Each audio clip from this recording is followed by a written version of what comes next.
I think if you're in this space, if you're in this value chain, it's important to believe a couple of things. The first is that in the future, I believe consumers, customers, meaning retailers and others, will embed sustainable considerations into their purchasing decisions, into their choices more tomorrow than they do today.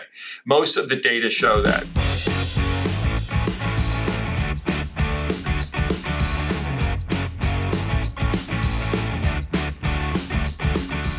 Hello there, I'm David Dayhoff with DSM Firmenich Animal Nutrition and Health, and this is our second episode in the special sustainability series of podcasts. With me today is Stewart Lindsay. He's the Chief Sustainability Officer of the Campbell Soup Company. So welcome, Stewart. Great to be here. Thanks for having me. Yeah, thanks. Thank you for being our guest. Why don't you go ahead and introduce yourself a little bit to the listeners of what your role is at the Campbell Soup Company? Happy to, yes. So Stewart Lindsay, I'm the Chief Sustainability Officer at Campbell's, and I've been in the ag and food space for almost 25 years now. I started thinking about it and working on it when I worked at Edelman, the big global public relations and communications firm. And some of our clients were in the ag and food space. And then I joined a company called Bunge, which is one of the world's biggest grain traders, processors of soybeans and grains and oil seeds, and worked there for about 15 years. And I've also led the corporate engagement team at the Nature Conservancy, the big environmental group. And now I've been at Campbell for a little over 2.5 years. So that's my background. Looking for an alternative to traditional coccidiosis management? DSM Firmenich can help. Digesterom Pepi is not an anticoccidial. It is an in-feed alternative that has a unique formulation incorporating carefully selected and diverse essential oils and yucca with specific biologically active properties and can be incorporated into rotation and shuffle programs to support a cost-effective coccidiosis management strategy. Learn more at dsm.com/ANH-NA. It's great, and I'm really happy to have you on this guest because, as I mentioned to you before, these podcasts are really popular with a lot of people in the production agriculture side of the animal agriculture industry. So, including but not limited to people who are veterinarians, animal nutritionists, live operations managers, other people, in what's called the allied industry, like DSM Firmenich, selling feed additives. And so we have a lot of discussions on these podcasts that are often about a lot of the finer points of production-related issues around animal agriculture. But I get a sense a lot of times that when I am speaking with customers or others, that there's kind of a disconnect sometimes between people working in the barn and the feed mill, so to speak, and then the people actually putting a branded food product on the shelf. And so I think that's a great opportunity for us to bring a little variety to some of the programming here and talk more about sustainability from the point of view of somebody at an important branded food company like you. So with that in mind, I think everybody knows what Campbell Soup is, but a lot of people may not actually be as familiar with the total portfolio of what the products are that you sell. Okay, so can you say a little bit more about the whole portfolio of Campbell Soup Company? I kind of consider us a house of iconic brands, really. So everybody hopefully is familiar with the Campbell Soup that we've been making for so long. The iconic red and white can. But we also make a lot of other products. So in our meals and beverage division, we make Prego Italian sauce, Pacific Foods, which is an organic brand that makes a variety of broths and soups and other foods. We do paste salsa, V8, and we just brought Rayo's, the other Italian sauce and meals brand, into our stable earlier this year. And then we have a snacks business which owns Pepperidge Farm. So think breads, think Goldfish, think Milano cookies, and all those great cookies from Pepperidge Farm. We've got Cape Cod chips, we have kettle chips, Late July tortilla chips and snacks, and a host of other things, including Snyder's pretzels. So a lot of different brands covering both meals and beverages, and also a wide array of snack foods. So a great company. We've been in business for 155 years. In the United States, focused primarily in North America now, and Yeah, it's a great place to work, and really proud of the products we make. No, thank you. And I've got many of those products in my pantry downstairs from here now too. So Excellent. yeah, exactly. So let's talk a little bit. You're the chief sustainability officer, and many companies like yours have somebody with that title. And then a lot of companies that are consumer-facing brands are making sustainability commitments of different kinds. So can you talk a little bit about the commitments that you're making as a company? Yeah, absolutely. We have a number of them. And so if you think about it, I tend to think, well, what are the types of things that the topics, the issues, the sustainability goals, and focus areas that are relevant to a food company? I think we cover almost all of them. So if you think just kind of a quick rundown, we have emissions reduction targets. We have targets looking to reduce the waste that we send to landfill. So we're trying to improve the circularity of and the upcycling of waste products that leave the factory or leave our distribution chain. We have water targets. We have targets to improve the proportion of key commodities that we buy in terms of bending those towards sustainable agricultural practices. We have responsible sourcing commitments that relate to really all the products we buy, and ensuring that we can have enhanced traceability of those products, that we know more about how they're made, where they're made, for human rights and other issues like that.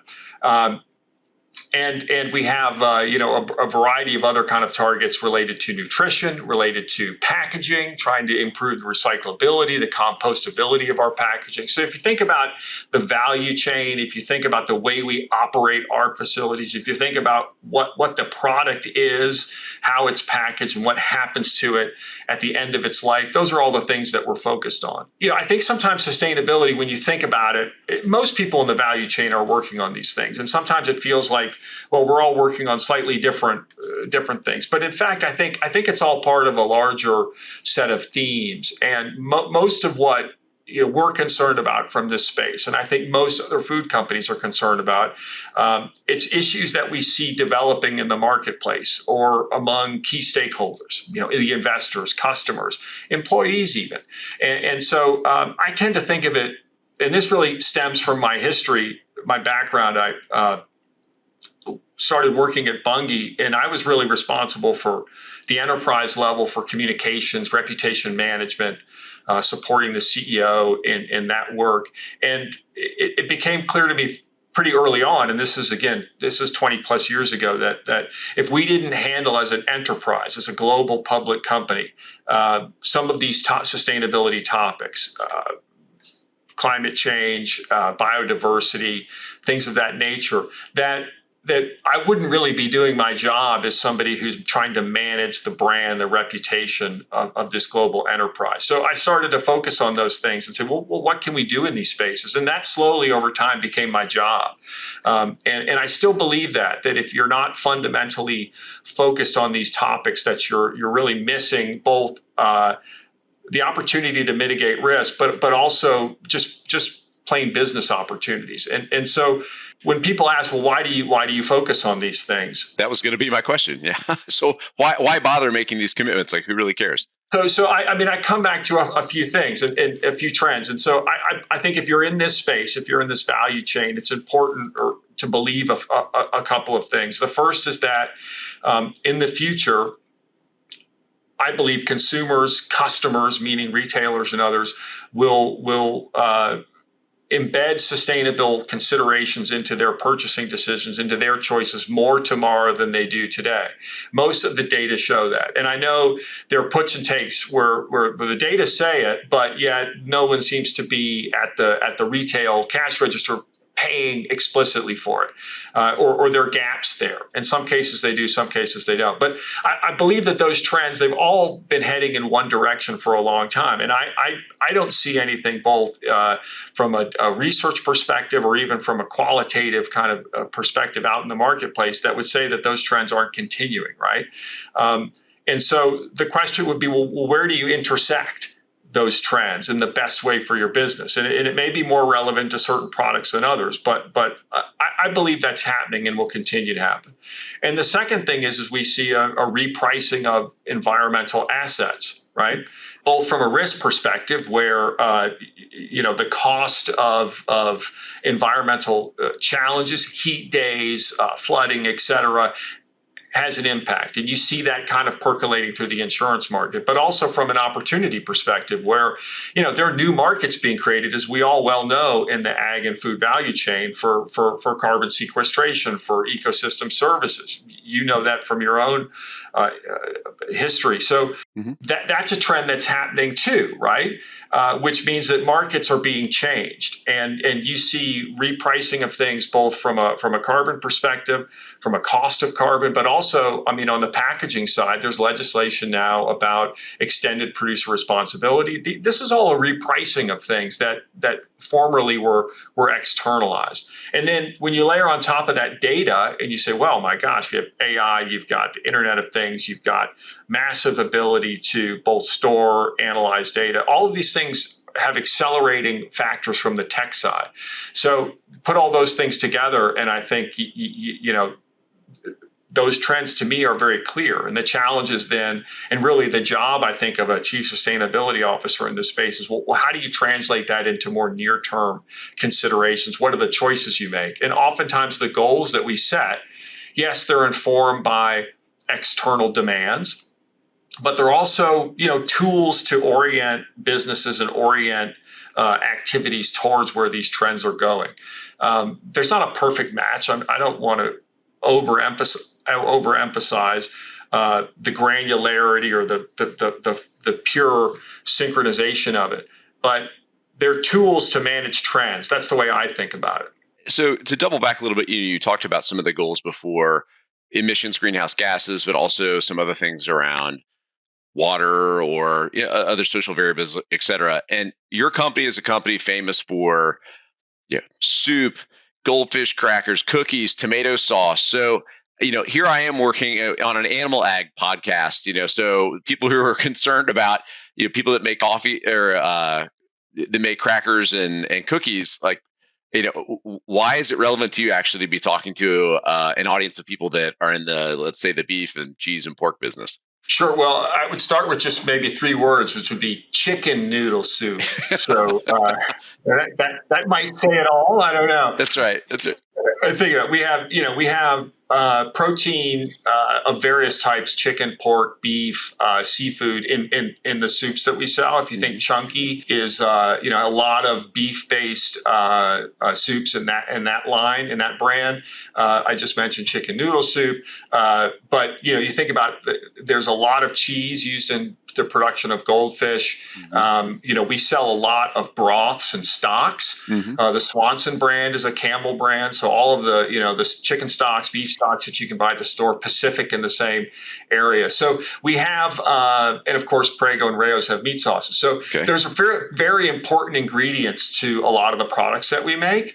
And when you stack all that together, it makes an impact on our Scope 3 emissions, the emissions in our value chain. So things like we have to think about how they're produced and what type of policies are used in those productions, and also kind of thinking actively about, well, where are some of the levers that we can pull in collaboration with the animal ag chain to reduce emissions for the full value chain, because those redound to us. And then, of course, our can of soup is the Scope 3 emissions of some of our big customers on the retail side, all of them really. And then they're asking us, well, how can we think about the product carbon footprint of a can of soup, and what can we do to reduce our Scope 3 emissions? So you get that cascading effect, and so it's very important to us. Yeah, and I don't know if it's something you're able to talk about or not, but even the degree to which, I off the top of my head, I don't necessarily put Campbell Soup Company in the category of sort of protein companies, but it turns out, like you said, the protein when you stack it all up is actually a relatively big contributor. Have you been able to quantify that? Is there anything that you've published yet on the extent to which your footprint is driven by the animal proteins? We've definitely quantified it, and we've done a lot of homework on, where kind of on a cost curve some of these reduction potentials exist. We've looked, deeply into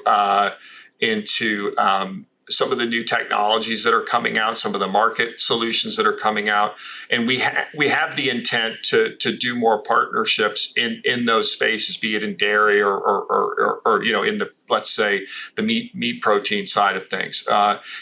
To be done, but we're working on it. So we haven't published, let's say, a breakdown. Got it. But when you think about beef, when you think about pork, chicken, and cheese, they're all on the list of contributors to Scope 3 emissions that are evident and things that we're thinking and working on. You talked about these trends around consumers and while it's going to be more tomorrow than it is today, but there's a long trend that you don't see reversing. And you also mentioned investors as well. If you could try and explain a little bit more to people who are many steps back removed from where you sit, back raising animals, about what are kind of the really major forces that are going into the balance that you described to make between how much change that you make, but also that you have to start making changes.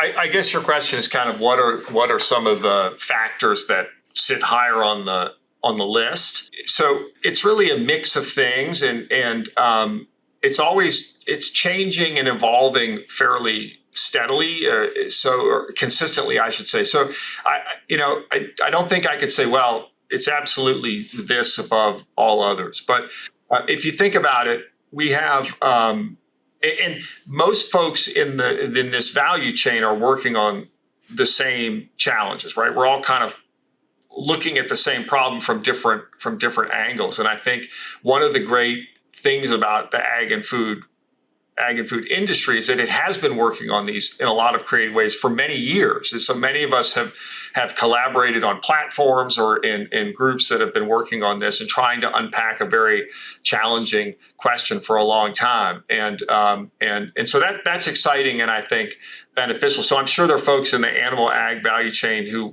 could teach me quite a bit about what some of the forces and factors are. So I have to speak with a certain degree of humility, but I would break down as follows. Sure. I think most folks would look, and I think that the data about companies' engagement on things like climate change is pretty clear, right? Most people say, well, look, this is an issue that's evolving quickly and in a fairly definitive way. There are risks that are surfacing that we have to grapple with from a supply chain resilience perspective, from an operational resilience perspective. But there's also, regulatory and transition risks that are happening, right? And so we have to tackle these problems. I think investors, broadly speaking, especially long-term investors, would say, well, there are future risks related to this. How are you governing these questions internally? How are you integrating them into the business? And customers are seeing, I think, and I'm not a marketing person, so I have to be clear about that. But in the discussions that we have with customers, they want to include more of this in the product offerings that they have and the messages that they can make to their customers, whether it be consumers or other B2B customers. So it's kind of comes from all different directions. I think I emphasize the trends because there are still gaps between what the data say and what actions are in any given moment. But the challenge is, how do you lump all that into an existing marketplace that has its own pressures and needs and demands for margin, for volume growth, for et cetera. That's really the challenge. And in a lot of those cases, the questions are, they've yet to be answered. We're still exploring and experimenting with different approaches. So I hope that answers your question. It does. It actually helps me rephrase my question a little bit of a better way too, that a lot of times when I am out interacting, whether it's with our customers or I go to a lot of ag industry conferences or things like that, and I frequently get some version of a question from people that is something like, David, isn't this just a bunch of this sustainability stuff is kind of like PR fluff for the company or something like that, isn't it? How does this stuff really matter? I mean, most decisions are going to have relation to costs and CapEx and all the other things that you have to consider. Mm-hmm. And I think, it's a fairly well-known challenge in the sustainability space that sometimes the ROI on various sustainability ideas or programs is can be hard to pencil, right? I think you see incentives on the climate side. Currently, the last few years have helped advance quite a bit of investment in decarbonizing manufacturing, advancing renewables, electrification of fleet. I think there's that's evidence that some of these things still need some support to help get ramped up, right? So there's no shortage of challenges, and there's no shortage of I think in any enterprise there are going to be competing interests for capital and for investment, right? Even among different types of projects. So, but I think that the challenge of all this is, and that's why kind of the role that I have is to also to look forward and say, okay, well, where do some of these things go? What are some of the pragmatic steps we can take to prepare ourselves for that? And sometimes that involves, managing stakeholders who have legitimate questions and concerns. Sometimes it means partnering with NGOs and others who can bring different solution sets that don't exist within companies to bear on a problem or a challenge. And sometimes it means, having to decide that, we can't do that, or it doesn't make sense for a company like us to tackle this problem. Right? It's not our core competency, and it's not really the neighborhood in which we live day to day. You mentioned in your background too that you worked at the Nature Conservancy in the past, and I often get the sense that, certainly not among everybody, but among a decent number of people that I run into, that a lot of the NGOs are really just kind of out to get us. Like they want to end agriculture as we know it, and I have to try and say there are a few NGOs whose agenda is actually really wish that no animal ever died for any human purpose whatsoever. But that's not the case of all the different NGOs. Do you encounter that same, trying to navigate some of those same waters in your role? Well, there are all kinds of groups out there for sure. But I think that the evolution of the last 15 years or so has really created a very robust and almost solidified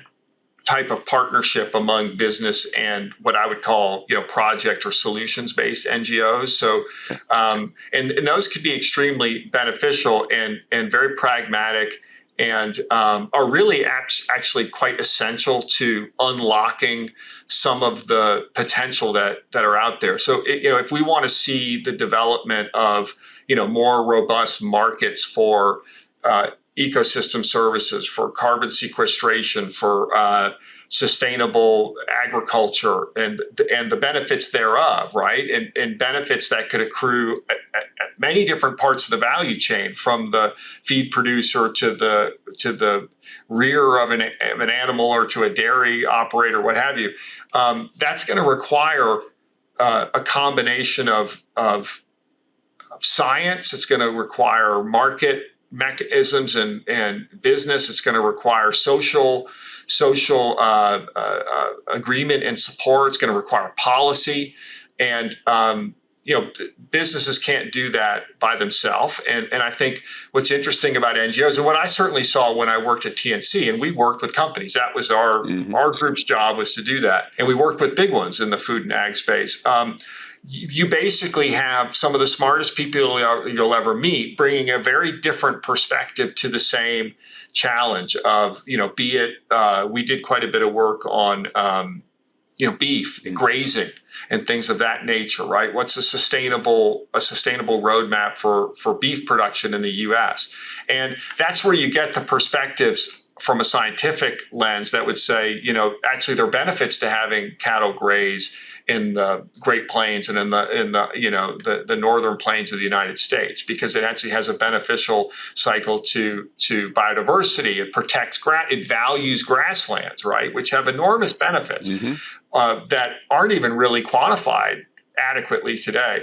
Now, that perspective isn't going to come from industry or from necessarily from some other quarter, but it comes from NGOs, and they can bring empirical data, science, and smarts to problems that don't make sense for a company like Campbell or somebody else to try to figure out themselves. That's really helpful. That's a great insight there.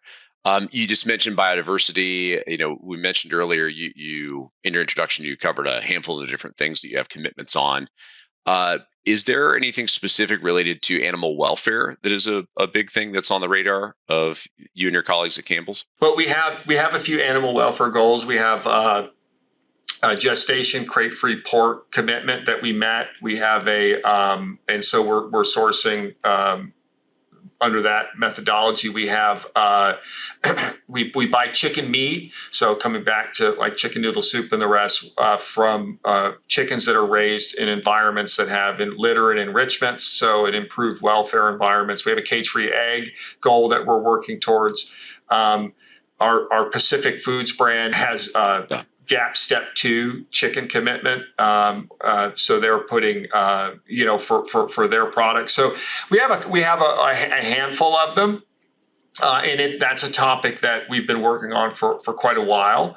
And it's a topic that has, as everybody in this value chain well knows, quite a number of external parties that are actively engaged in promoting, changes to the business, improved welfare across a variety of different metrics. We're evaluated on that by independent entities, be it NGOs or be it consortia from the financial community, things like that, and by independent ratings. So it's a topic that, if you're in the food business and you deal in products that have animal protein or animal ingredients, it's something you have to deal with for sure. We sell a lot of products that have no meat, just vegetable soup as opposed to chicken noodle. But it's something that we have to grapple with for sure. When I started in this role, and I've been active with the U.S. Roundtable for Sustainable Poultry and Eggs, and interestingly had a lot of background in looking at things like carbon and emissions and whatnot. But I hear from a lot of the companies in that group that if you're forced to pick only one thing that you hear the most about, whether it's from the consumers or NGOs, it's actually animal welfare today more so than some of the other environmental commitments.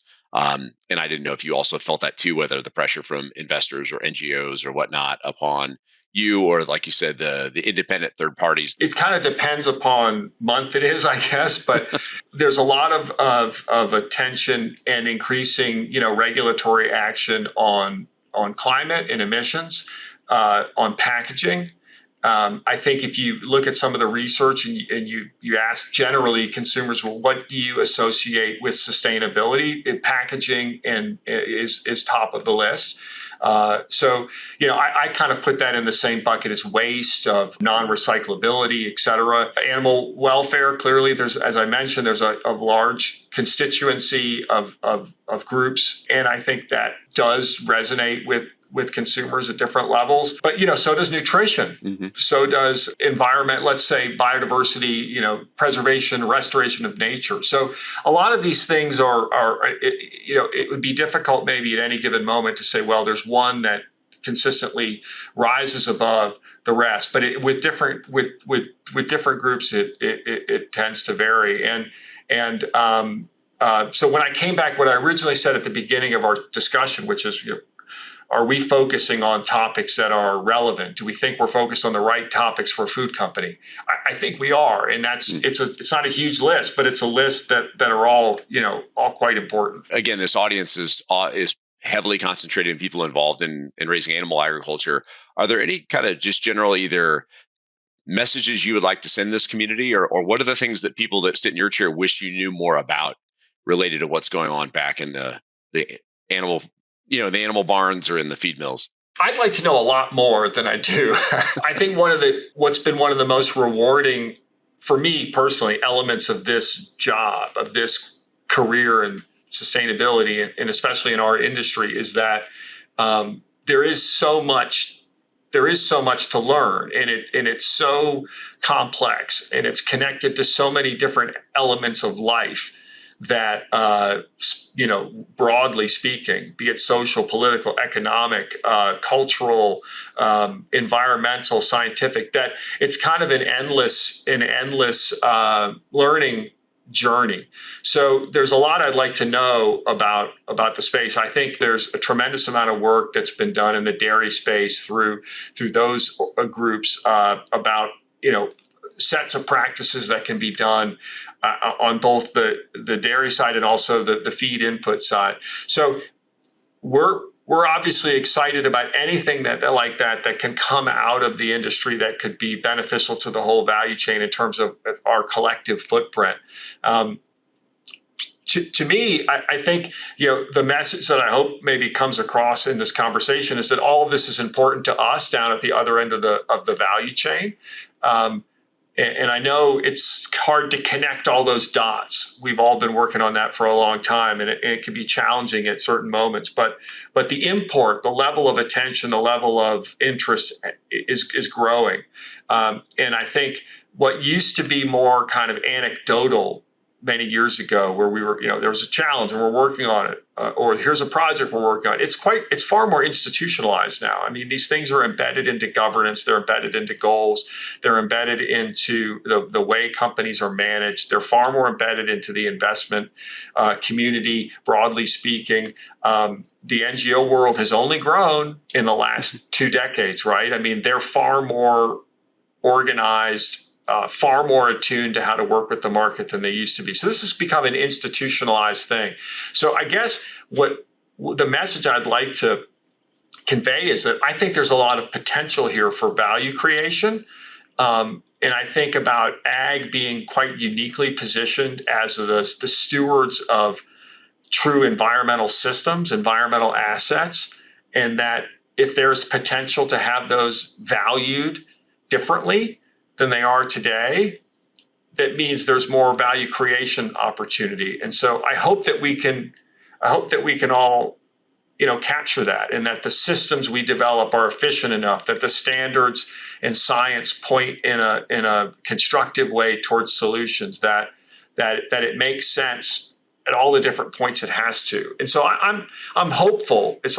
And I hope that there's additional opportunities to kind of partner on that. That's a great message. And it's one that I sense and I sometimes try to articulate, but it means a lot more coming from somebody that actually is putting products in consumers' shopping carts too, right? That there is this opportunity to get back and value what's happening at the farm. I do get a sense that a lot of times there are people that think that what's happening at the farm is actually not transparent enough. And not because there's actually suspicion or something to be discovered that is going to be a negative about what's happening back at the animal farm. But to the contrary, farmers have a lot of credibility, and actually having more information and more connection to what they do is something that companies like you will value. They want to associate your family of brands more to the farms where the things come from. Again, to be clear, you see data that talk to where consumers want to go, the values they want to express in their purchases, and then what happens at the cash register. There are gaps. Yeah. Don't get me wrong. I don't want to overemphasize things or emphasize things incorrectly. But take it back to the B2B side. I think there is. I mean, we have more and more conversations with customers. When I say we, I mean the sustainability team about the supply chain and what things are happening in there, and how can you, what is the connection to the farmer, and how can we tell those stories? How can we substantiate those data, right? I think that level of awareness, I think that's an indicator of the level of awareness and the level of interest from society writ large in seeing more sustainable agricultural practices or evidence of said existing sustainable agricultural practices told. And so we have some, direct supply chains that I think that's something we think a lot about. How can we make sure that this connectivity we have to the farmer comes to life and can celebrate what they're doing? And also, some of the ways that as we can evolve all this to point out and say, look, this is, we're not just doing good, we're actually restoring. We're actually, there are more data to show you this. There are more opportunities to both substantiate, but also bring to life. Great. One more question on this part. I had in a previous podcast a conversation with a consultant from Bain who does a lot of work in the food and ag space. And he said that he thinks there's sometimes a misconception that either products have to have, there's just nothing, like zero sustainability attributes towards them, or it has to go all the way to the nth degree at the other end of being the absolute full suite of any possible green, eco-friendly, animal-friendly, whatever kind of thing you have to do. And in fact, that there's a lot of space for something to be done in between. And what people really need to understand is that stuff has to be done at scale at the end of the day. Like certain things that consumers are never really going to know the level of detail. They need to be confident that things are done, though, that are making progress, and it's got to be something that can scale. I think you and I have talked about that a little bit before. Is that something that you see as well from where you sit? At the end of the day, there's a lot of solutions out there, but if they're not something that's practical or it can't be done at scale or is really going to impair the efficiency of the supply chain, then it's something at the end of the day, you're not going to try and drive among your suppliers or within your value chain. Is that right? Ideas have to survive contact with the marketplace, right? And look, they can survive in the sense of being, geared towards a smaller batch or a niche or a, high premium product. That can work, right? I mean, there's examples of that. But if you're in the business of larger, kind of general market scale brands and products, things have to be scalable and things have to be efficient. And that's why I kind of come back to that idea that if we have the right standards in place, the right measurement, if we're focused on the right things and not trying to do everything. And I think that was maybe a little bit some of the weaknesses of earlier attempts at certification and others, where the standards were written and it became a little bit like a Christmas tree. They're hanging ornaments all over it because it was an effort in gathering support from a variety of different constituencies, each of which had certain important elements, none of which were not important. But when you put them all together, it becomes quite a weighty thing, and you kind of end up having something that's way over on the the right side of the supply curve. It's the higher cost stuff, and so I think focusing on the elements that are important. And to your point, does it have to be all the way? Well, I think that if you can make the case that this ingredient or this element of the product is really where the important impacts are, and we're improving that, then that's a pretty powerful message. Well, thank you for sharing your insights with us. My pleasure. Any other things that we didn't cover today that you wanted to mention? No, I really appreciate the opportunity, and I don't get as much opportunity to speak either directly or through a podcast to this part of the industry. And again, my comments are made with a high degree of humility because there's a lot of elements of the production, animal ag side of the world that it's not where I grew up. So I hope that these perspectives are I'm sharing them as with humility, and I hope they're helpful. Well, thanks very much for sharing your time too. We very much appreciate it. My pleasure. Thanks again, Stewart. All right, bye-bye. Take care, man.